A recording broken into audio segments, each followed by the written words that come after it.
Fun fact ya, saya 5 menit dari tadi benerin rambut dan ya lagi-lagi begini gitu. Kalau gini kerapian, tapi kalau ke bawah aneh, udahlah bodo amat.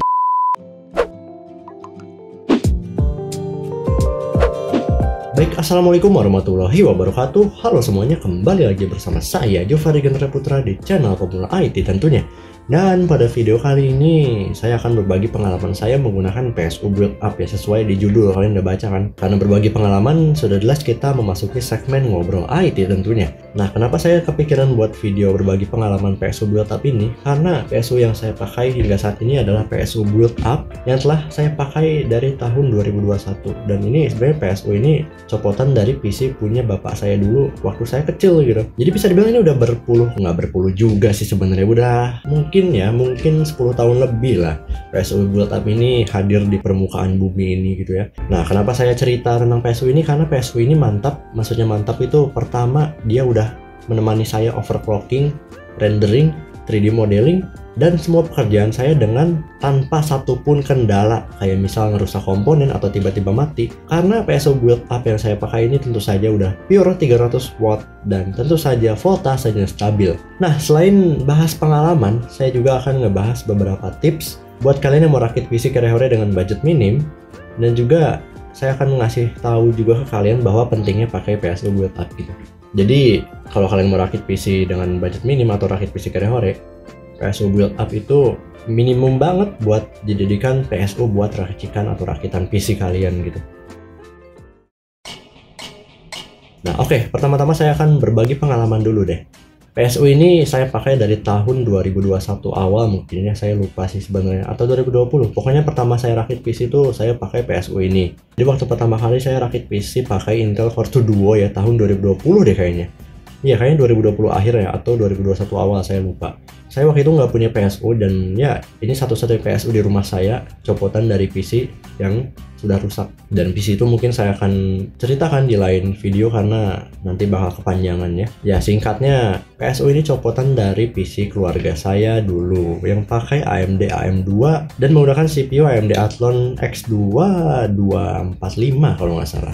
Ya, singkat cerita PSU-nya saya ambil dan dijadikan rakitan PC Intel Core 2 Duo plus GT630. Lalu PSU ini saya pakai buat overclock Intel Core 2 Duo 4700 dari 2,6 GHz ya, jadi 2,93 GHz bahkan 3,12 GHz ya. Itu sih masih ringan sih bagi PSU ini gitu kan. PSU ini kan 300 watt dan Intel Core 2 Duo 4700 itu 65 watt, dan kalau di overclock paling jadi 90 watt gitu kan. Jadi untuk beban CPU dan GPU-nya masih cukup, ya masih aman gitu buat PSU ini. Dan setelah saya pakai buat editing ringan ya, maksudnya editing dengan ngelek-ngelek dan juga main Genshin Impact juga, PSU ini nggak pernah sekalipun ada kendala pas saya pakai PC Intel Core 2 Duo tersebut. Nggak pernah tiba-tiba mati, nggak pernah ngerusak komponen kayak hard disk, motherboard, CPU, bahkan nggak pernah ngerusak gitu. Jadi voltasenya sudah dapat disimpulkan ini stabil.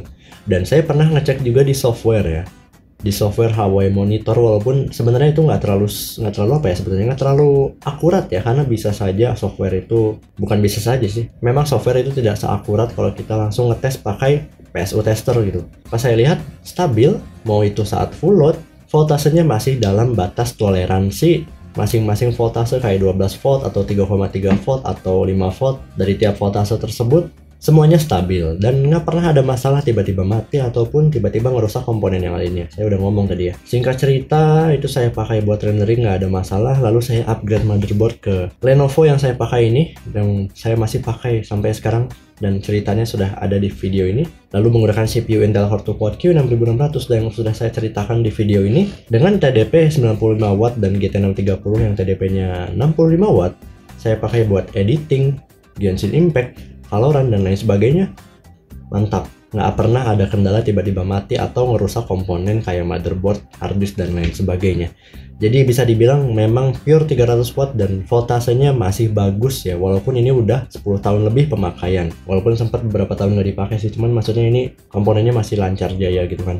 Oke, singkat cerita saya ganti motherboard lagi ke P35 dan saya overclock CPU saya Intel Core 2 Quad Q 6600 hingga 3,6 GHz.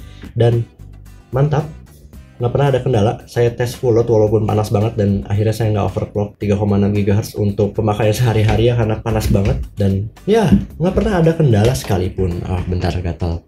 Ya mau di overclock sampai berapapun nggak pernah ada kendala, dan saya pakai harian 2,97 GHz atau dibulatin 3 GHz untuk pemakaian sehari-hari menggunakan PSU 300 watt ini. Dan ya tidak pernah ada kendala tiba-tiba mati ataupun tiba-tiba ngerusak komponen yang lainnya. Jadi dapat disimpulkan lagi, ini PSU mantap dan pure 300 watt. Ngomong-ngomong, PSU yang saya pakai itu PSU Powerman. Dan bagi yang nggak tahu, saya juga nggak tahu, tapi pas saya cek di online, PSU Powerman ini harganya mahal-mahal. Dan nggak tahu kenapa mahal-mahal, karena mungkin beneran bagus dan pure up mungkin ya.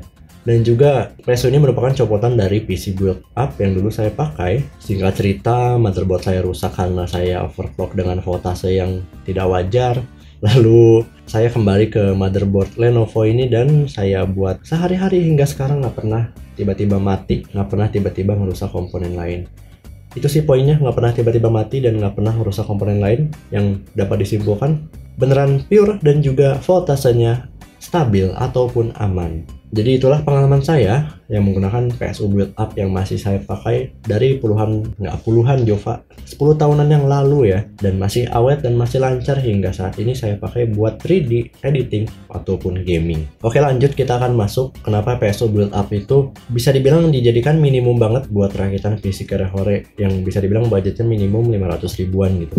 Karena sudah jelas ya, PSU Build Up itu 300 watt atau 250 watt atau PSU Build Up lainnya tuh pure dibandingkan PSU abal-abal kayak Simba Duar atau PSU abal-abal lainnya yang tulisannya katanya 500 watt, sebenarnya pure-nya cuman 300 di bawah, bahkannya 200 wattan itu ya.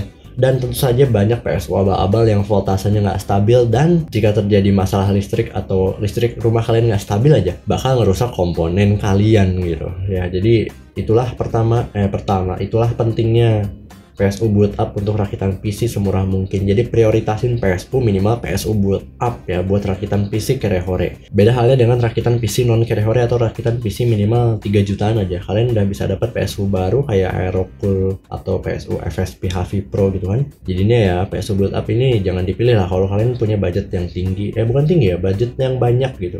Bukan banyak. Pokoknya budget yang cukup untuk membeli PSU baru. Oke, lanjut. Misal kalian rakit PC 500 ribuan gitu, pakai Intel Core 2 Duo plus Mobo G31 atau G41.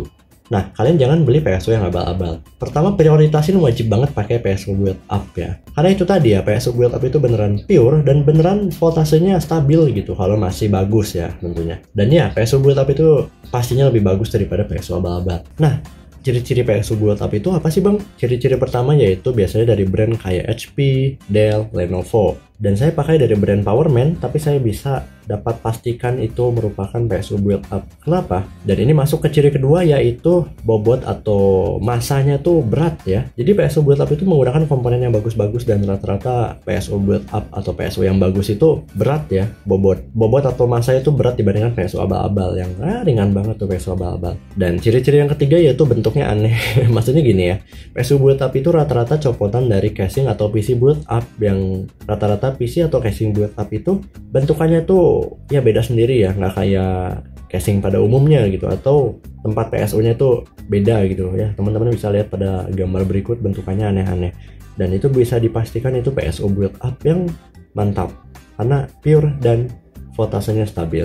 Jadi ketiga ciri tersebut bisa dijadikan patokan buat kalian kalau milih PSU gitu. Pertama tadi ya, brandnya jelas kayak HP, Lenovo, Dell. Kalau misal ada brand lain tapi bilangnya Build Up, coba pegang apakah itu bobotnya berat gitu atau masanya berat. Karena kalau berat berarti itu beneran PSU Build Up dan komponen di dalamnya pasti bagus. Tapi kalau ringan ya itu PSU abal-abal. Dan yang ketiga, bentukannya aneh ya, karena PSU Build Up itu copotan dari casing Build Up atau PC Build Up tentunya. Jadi itu dia ya, utamain PSU Build Up kalau kalian mau rakit PC dengan budget seminim mungkin, minimal 500 ribuan gitu kan. Jadi jangan pakai PSU abal-abal.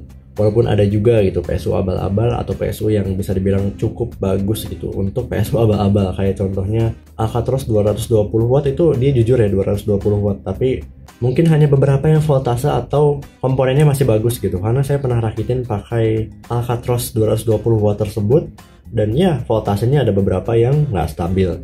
Jadinya yang lebih baik pakai PSU build up aja gitu, yang harganya emang lebih mahal sedikit tapi bisa buat jangka panjang tentunya. Dan tentu saja aman buat dipakai lama-lama. Oke teman-teman, itulah pengalaman saya dan beberapa tips buat kalian kalau mau rakit PC Kirehore. Dan sebenarnya tipsnya dikit banget ya, karena saya udah bahas di video kanan atas, boleh cek di kanan atas pastinya. Dan terima kasih telah menonton video ini sampai akhir. Saya agak serak dikit dan mohon maaf jika ada kesalahan kata atau kesalahan dalam penyampaian informasi, boleh koreksi di bawah ya. Dan teman-teman kalau mau request video atau mau ada pendapat lain boleh komen di bawah.